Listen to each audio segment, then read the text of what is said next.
Oke guys, pagi ini hari Ahad.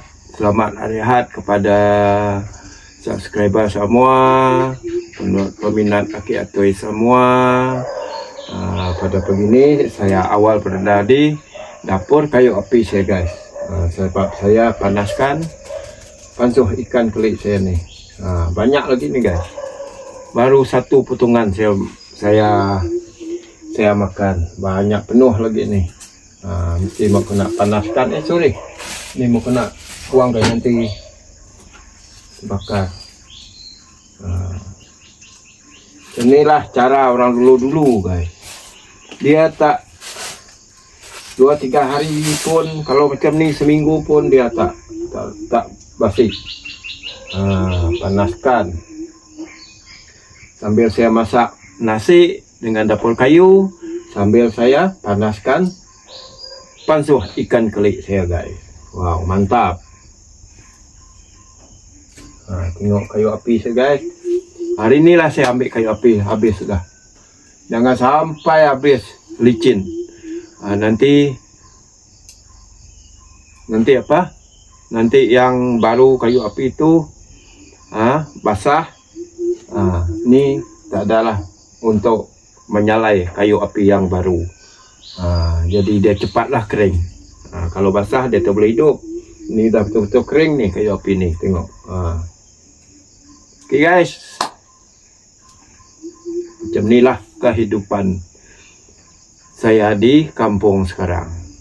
Hati senang, pikiran tak melayang-layang. Happy, sentiasa happy guys. Tengok kayu api saya, memang mantap.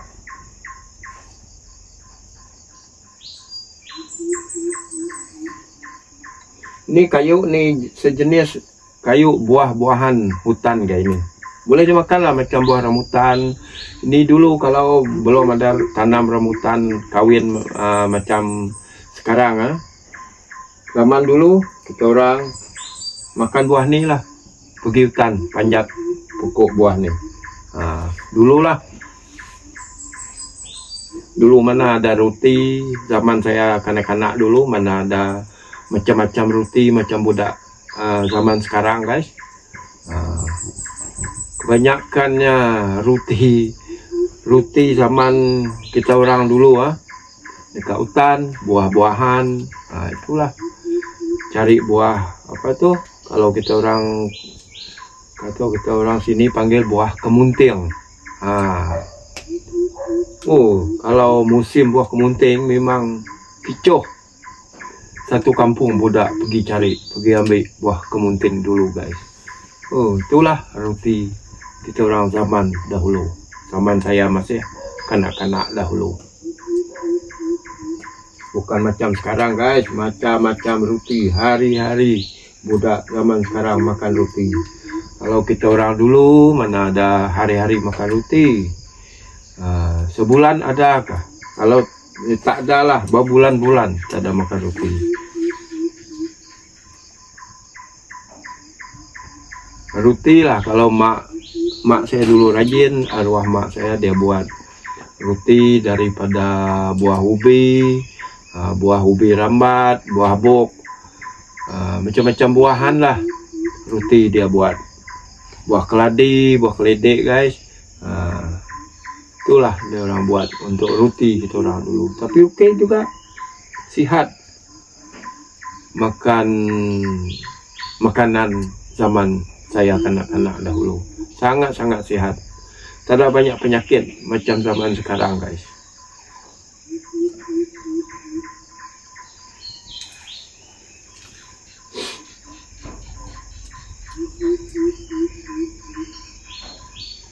Dulu makan ikan, pergi pasang bubu, pasang jaring. Dulu guys, memang dapat ikan, banyak ikan dulu. Memang fresh lah. Macam ni lah kita pansuh. Masak-masakan style dulu memang susah. Mau basi guys, susah. Mau apa tu, mau rusak lah. Kalau macam ni ya, sampai seminggu pun boleh tahan. Tapi mau kena panas-panaskan lah.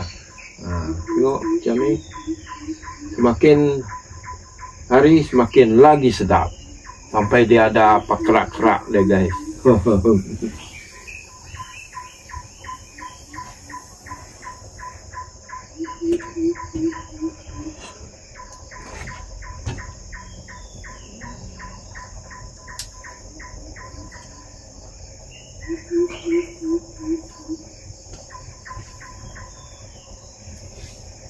Kalau sejuk ada api yang kita berkinduk kaban.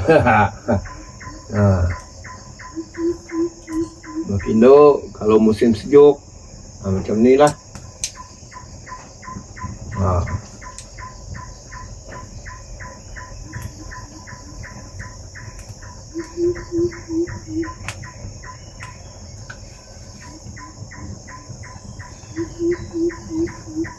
Oke guys, sekian saja video daripada saya pagi ini. Jangan lupa share, komen dan subscribe Aki Atoy Channel. Bye bye, jumpa lagi di video yang akan datang. Mantap.